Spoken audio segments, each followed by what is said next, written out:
The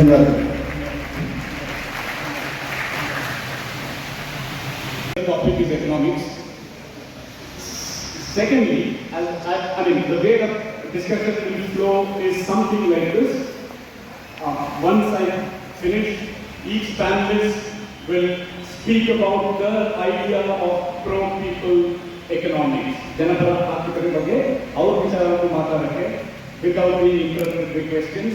So they will have a 2 to 3 minute window to talk about their concept of what is people-friendly economics, and then we will start the discussion over looking at a few contexts.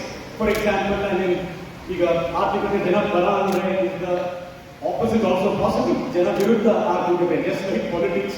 So is that also in play?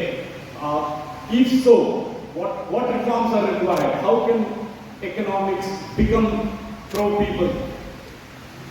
Secondly, so do different kind of people need different kind of economics to suit their needs? And how does that work? And a bunch of questions like that will go around. I would also like the audience to participate.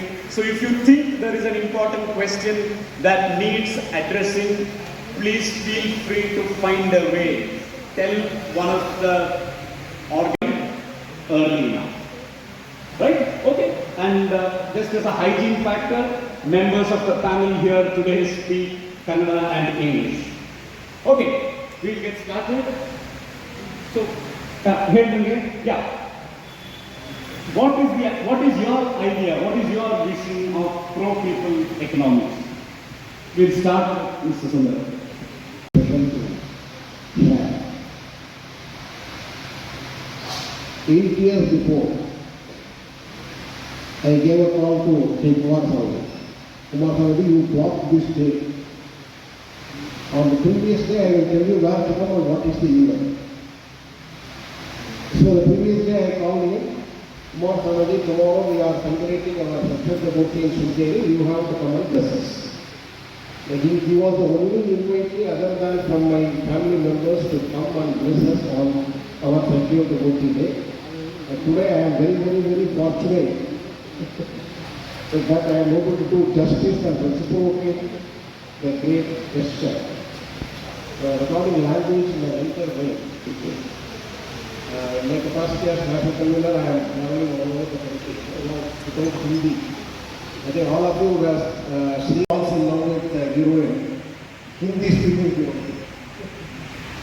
So like that. ಉದ್ಯೋಗಗಳು ಇವತ್ತು ದೊರೆಯುತ್ತಾ ಇಲ್ಲ. ಹಾಗಾಗಿ ಭಾರತದ GDP ಇವತ್ತು 5ನೇ ಸ್ಥಾನಕ್ಕೆ ಹೋಗಿದ್ದೀವಿ. ಫ್ರಾನ್ಸ್ಗಿಂತ ನಾವು ಜಾಸ್ತಿ ಹೋಗಿದ್ದೀವಿ ಅಂದರೆ ನಮ್ಗೆ ಯಾರಿಗೂ ಏನೂ ಅನಿಸೋದೇ ಇಲ್ಲ. ನಾವು ಯಾವತ್ತೂ ಚಪ್ಪಾಳೆ ಹೊಡೆಯೋದಿಲ್ಲ. ಯಾಕೆಂದರೆ ನಮ್ಮೂರಿನ ರಸ್ತೆಗಳು ಮೊದಲೇ ಹೇಗಿತ್ತು ಹಾಗೆ ಇದ್ದಾವೆ ಅಥವಾ ಇನ್ನೂ ಕೆಟ್ಟೋಗಿದೆ. ನಮ್ಮ ಕುಡಿಯುವ ನೀರಿನ ವ್ಯವಸ್ಥೆ, ನಮ್ಮ ತುಂಗಾ ನದಿ ವ್ಯವಸ್ಥೆ ಇನ್ನಷ್ಟು ಹಾಳಾಗಿದೆ. GDP ಬೆಳೀತಾ ಇದೆ ಅಂದರೆ ನಾವು ಯಾಕೆ ಸಂತೋಷ ಪಡಬೇಕು? ಅದರಿಂದ ಇದನ್ನು ಯಾರೂ ಸಂತೋಷ ಪಡೋದಿಲ್ಲ. ಇದು ಜನಪರವಾದಂಥ ಆರ್ಥಿಕತೆ ಅಲ್ಲ. ಜನಪರವಾದ ಆರ್ಥಿಕತೆ ಅಂದರೆ ಈ ಎಕನಾಮಿಕ್ ಪಿರಮಿಡ್ ಏನಿದೆ ಅದರ ಕೆಳಗಡೆ ಇರ್ತಕ್ಕಂಥ ಆರ್ಥಿಕ ಸ್ಥಿತಿಯ ಕೆಳಗಡೆ ಇರ್ತಕ್ಕಂಥವರ ಜೀವನ ಮೊದಲು ಸುಂದರವಾಗಬೇಕು. ಇದನ್ನ ಮಹಾತ್ಮ ಗಾಂಧಿಯವರು ಅಂತ್ಯೋದಯ ಅಂತ ಕರೆದರು. ಕ್ರಮೇಣ ಇದು ಪಿರಮಿಡ್ನ ಮೇಲೆ ಮೇಲೆ ಮೇಲೆ ಮೇಲೆ ಹೋದಾಗ ಅದು ಸರ್ವೋದಯ ಆಗಿದೆ. ಅದು ಆಗದೇ ಇದ್ದಾಗ GDP ಎಷ್ಟೇ ಬೆಳೆದರೂ ಕೂಡ ಅದರಿಂದ ಜನಸಾಮಾನ್ಯರಿಗೆ ಯಾವುದೇ ಸಂತೋಷವಾಗೋದಿಲ್ಲ, ನನಗೂ ಕೂಡ ಸಂತೋಷವಾಗೋದಿಲ್ಲ. ಅದರಿಂದ ನಮ್ಮ ಆರ್ಥಿಕತೆ ಯಾವತ್ತೂ ಕೂಡ ಜನಪರವಾಗಿರಬೇಕೇ ಹೊರತು ಬರೀ GDP ಅಥವಾ ಸ್ಟ್ಯಾಟಿಸ್ಟಿಕ್ಸ್ ಪರವಾಗಿ ಇರೋದರಿಂದ ಏನೋ ಪ್ರಯೋಜನವಿಲ್ಲ ಅಂತ ನನ್ನ ಅಭಿಪ್ರಾಯ.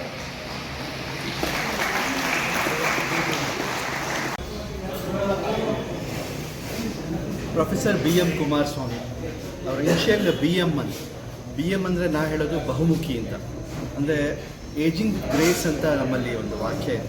ವಯಸ್ಸಾಗ್ತಿದ್ದಂಗೆ ಮಾಗಬೇಕು ಅಂತ, ಬರೀ ವಯಸ್ಸಾಗೋದಲ್ಲ, ವಯಸ್ಸಿಗೆ ತಕ್ಕ ಹಾಗೆ ಮಾಗಬೇಕು ಅಂತ. ಕುಮಾರಸ್ವಾಮಿಯವರು ಅದಕ್ಕೆ ಒಂದು ಸ್ಪಷ್ಟವಾದ ಉದಾಹರಣೆ ಆಗಿರ್ತಾರೆ. ಒಂದೇ ಕ್ಷೇತ್ರ ಅಂತಲ್ಲ, ಅವರು ಆ್ಯಕ್ಚುಲಿ ಅವರ ಕ್ಷೇತ್ರ ಎಕನಾಮಿಕ್ಸ್ ನಂತರ ಅದಕ್ಕೆ ವಿರುದ್ಧವಾದ ಕ್ಷೇತ್ರ ಪರಿಸರ ಕ್ಷೇತ್ರ ಅಲ್ಲದೆ ಹವ್ಯಾಸವಾಗಿ ಅವರ ಅಭಿನಯನ ಭಾಳ ಹತ್ತಿರವಾಗಿ ತಗೊಂಡವರು. ಶಿವಮೊಗ್ಗ ನಾಟಕಗಳನ್ನು ಮಾಡಿದಂಥ ವ್ಯಕ್ತಿ. ಸಣ್ಣವರ ಜೊತೆ ಸಣ್ಣವರಾಗಿ, ದೊಡ್ಡವರ ಜೊತೆ ದೊಡ್ಡವರಾಗಿ, ಪ್ರಾಜ್ಞರ ಜೊತೆ ಪ್ರಾಜ್ಞರಾಗಿ, ಸಾಮಾನ್ಯರ ಜೊತೆ ಸಾಮಾನ್ಯರಾಗಿರುವಂಥ ಒಂದು ಅಪರೂಪದ ವ್ಯಕ್ತಿ. ಅವರ ಪರಿಸರ ಕಾಳಜಿ, ಅವರಿಗಿರುವಂಥ ಈ ದೇಶದ ಕುರಿತಾಗಿರುವಂಥ ಕಾಳಜಿ, ಸ್ವದೇಶಿ ಉತ್ಪನ್ನಗಳ ಜೊತೆ ಇರುವಂಥ ಕಾಳಜಿ ಬಹಳ ಇನ್ಸ್ಪಿರೇಷನಲ್ಲು. ಅವರು ಮಾತಲ್ಲೂ ಚಂದ ಅವ್ರದ್ದು, ಅವರ ಬರವಣಿಗೆ ಸಹ ಚಂದ. ಅವರಿಗೆ 80 ವರ್ಷದ ಈ ಒಂದು ಸಂಭ್ರಮ. ಶಿವಮೊಗ್ಗದ ಆಸ್ತಿ ಅಂತ ಹೇಳಿದ್ರೆ ತಪ್ಪಾಗಲ್ಲ. ಶಿವಮೊಗ್ಗ ಅನೇಕ ಸುಸಂಸ್ಕೃತರ ನೆಲೆಬೀಡು.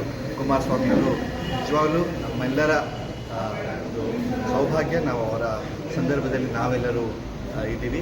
ಸೊ ಮತ್ತೊಮ್ಮೆ ಪ್ರೊಫೆಸರ್ BM ಕುಮಾರಸ್ವಾಮಿ ಅವರಿಗೆ 80ನೇ ವರ್ಷದ ಹಾರ್ದಿಕ ಶುಭಾಶಯಗಳನ್ನ ನನಗೆ ಸಲ್ಲಿಸ್ತೀನಿ. ನಮಸ್ಕಾರ.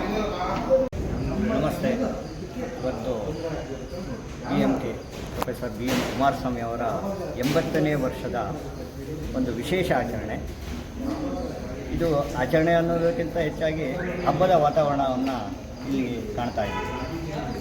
ಪ್ರೊಫೆಸರ್ BM ಕುಮಾರಸ್ವಾಮಿಯವರು ಅನೇಕ ರಂಗಗಳಲ್ಲಿ ಅವರು ಕಾರ್ಯ ನಿರ್ವಹಿಸಿದ್ದಾರೆ. ನಮಗೆ ಹೆಚ್ಚಾಗಿ ಅವರ ಸಂಪರ್ಕ ಇದ್ದಿದ್ದು ಪರಿಸರ ಕಾರ್ಯ. ಕಳೆದ 5-6 ವರ್ಷಗಳಿಂದ ನಿರಂತರವಾಗಿ ಅವರೊಂದಿಗೆ ನಾವು ಕೆಲಸ ಮಾಡ್ತಾ ಇದ್ದೀವಿ. ವಿಶೇಷವಾಗಿ ನಿರ್ಮಲ ತುಂಗ ಅಭಿಯಾನ, ನಮ್ಮ ಕುಡಿಯುವ ನೀರು, ಶಿವಮೊಗ್ಗದ ಸ್ವಚ್ಛತೆ ಇವೆಲ್ಲವನ್ನು ಗಮನಿಸಿದಾಗ ನಮಗೆ ಮುಖ್ಯವಾಗಿ ಕಂಡಿದ್ದು ತುಂಗಾ ನದಿಯ ಕಲುಷಿತ. ಇದನ್ನು ಕುಮಾರಸ್ವಾಮಿಯವರು ಏನಾದರೂ ಮಾಡಿ ನಾವು ತುಂಗೆಯನ್ನು ಉಳಿಸಬೇಕು, ನಿರ್ಮಲ ತುಂಗೆಯನ್ನಾಗಿ ಮಾಡಬೇಕು. ಹಾಗಾಗಿ ನಾವೆಲ್ಲರೂ ಈ ಒಂದು ಅಭಿಯಾನದಲ್ಲಿ ಮಾಡಬೇಕು ಅಂತ ಕೇಳ್ಕೊಂಡಾಗ ನಾವೆಲ್ಲ ಅವ್ರ ಜೊತೆ ಕೈ ಜೋಡಿಸ್ತೀವಿ. ವಿಶೇಷವಾದ ಒಂದು ಪಾದಯಾತ್ರೆಯನ್ನು ಸಹ ನಿರ್ಮಲ ತುಂಗ ಅಭಿಯಾನ ಆಯೋಜನೆ ಮಾಡಿದಾಗ ಹಿರಿಯರೊಂದಿಗೆ ನಾವು ಹೆಜ್ಜೆ ಹಾಕಿ ಆ ಒಂದು ಅಭಿಯಾನವನ್ನು ಯಶಸ್ವಿಯಾಗಿ ಅವರು ಮಾಡಲಿಕ್ಕೆ ಅವರ ಜೊತೆಗಿದ್ದೀವಿ ಅಂತ ಹೇಳ್ಕೊಳ್ಳಿಕ್ಕೆ ನಾವು ತುಂಬ ಸಂತೋಷ ಪಡ್ತಾ ಇದ್ದೀವಿ. ಅಭಿಯಾನ ಕೇವಲ ಪಾದಯಾತ್ರೆಗೆ ಮುಗಿಸಿಲ್ಲ. ಅವರು ಪ್ರತಿಯೊಂದು ಕಾರ್ಯವನ್ನು ನಿರಂತರತೆಯನ್ನು ಕಾಯ್ದುಕೊಳ್ತಾ ಬಂದರು.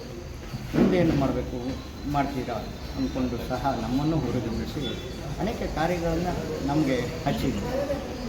ಅವರ ಮಾರ್ಗದರ್ಶನದಲ್ಲಿ ನಾವೆಲ್ಲರೂ ಸೇರಿಕೊಂಡು ಈ ಒಂದು ತುಂಗೆಗೆ ಇಷ್ಟು ಕಾಯಕಲ್ಪ ಆಗಿದೆ. ಈವಾಗಲೇ ಜಿಲ್ಲಾಡಳಿತ ಇರ್ಬೋದು, ಮಹಾನಗರ ಪಾಲಿಕೆ ಇರ್ಬೋದು, ಅವರೆಲ್ಲ ವಿಶ್ವಾಸಕ್ಕೆ ತೆಗೆದುಕೊಂಡು ಆ ಜನಪ್ರತಿನಿಧಿಗಳನ್ನು ವಿಶ್ವಾಸಕ್ಕೆ ತೆಗೆದುಕೊಂಡು ನಾವು ಇದನ್ನು ತುಂಗಾ ನದಿ ಉಳಿಸುವ ಹೋರಾಟದಲ್ಲಿ ಒಂದಿಷ್ಟು ದೊಡ್ಡ ಮಟ್ಟದಲ್ಲೇ ಯಶಸ್ವಿ ಆದವು ಅಂತ ಹೇಳ್ಬೋದು.